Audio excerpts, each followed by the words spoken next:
1 year and 13 days ago, I lost my husband, Dave. His death was sudden and unexpected. We were in Mexico celebrating a friend's 50th birthday party. I took a nap.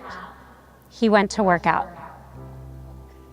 What followed was the unthinkable. I walked into a gym to find him lying on the floor.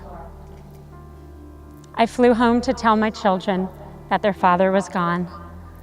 I watched his casket being lowered into the ground. I was swallowed in the deep fog of grief, what I think of as the void, an emptiness that fills your heart and your lungs, constricts your ability to think or even to breathe. Dave's death changed me in very profound ways. I learned about the depths of sadness and the brutality of loss. But I also learned that when life sucks you under, you can kick against the bottom, find the surface, and breathe again. I learned that in the face of the void, or in the face of any challenge, you can choose joy and meaning. I'm sharing this with you today in the hopes that on this day in your lives, with all the momentum and the joy, you can learn in life the lessons I only learned in death. Lessons about hope, about strength, and about the light within us that will not be extinguished. There's loss of love, the broken relationships that can't be repaired. And sometimes there's loss of life itself. What I want to talk about today is what you do next, about the things you can do to overcome adversity, no matter when it hits you or how it hits. The easy days ahead of you will be easy. It is the hard days, the days that challenge you to your very core, that will determine who you are.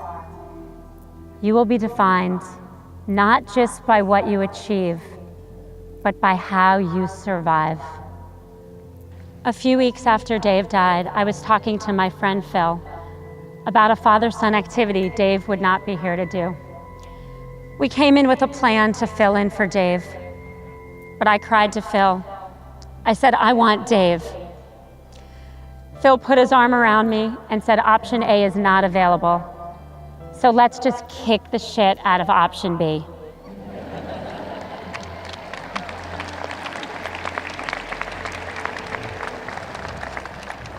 We all at some point live some form of option B. The question is, what do we do next? One day, my friend Adam Grant, a psychologist, suggested that I think about how much worse things could be. This was completely counterintuitive to me. I would have thought that getting through something like death was about finding every positive thought I could. Worse, I said to him, are you crazy? How could things be worse? He looked at me and said, Dave could have had that same cardiac arrhythmia driving your children.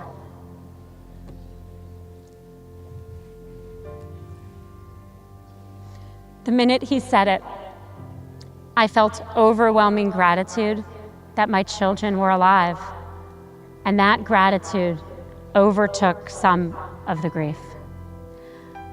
A year ago, he had 11 days left, and we had no idea. And then through tears, we asked each other how we would live if we knew we had 11 days left. As you graduate, can you ask yourselves to live as if you had 11 days left? I stand here today, a year after the very worst day of my life. The worst day. The worst day I can imagine. And two things are true. I have a huge reservoir of sadness.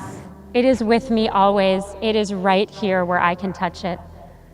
I never knew I could cry so often or so much.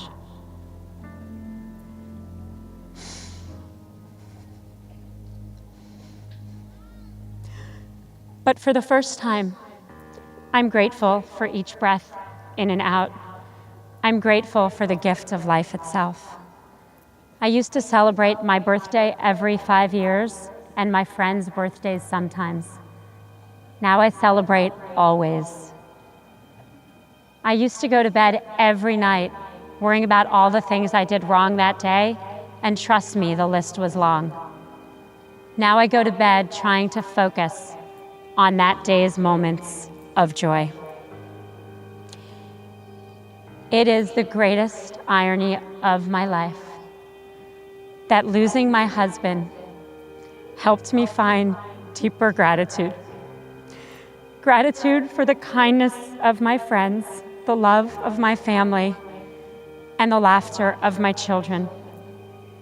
My hope for you is that you can find that gratitude, not just on the easy days like today, but on the hard days when you will need it.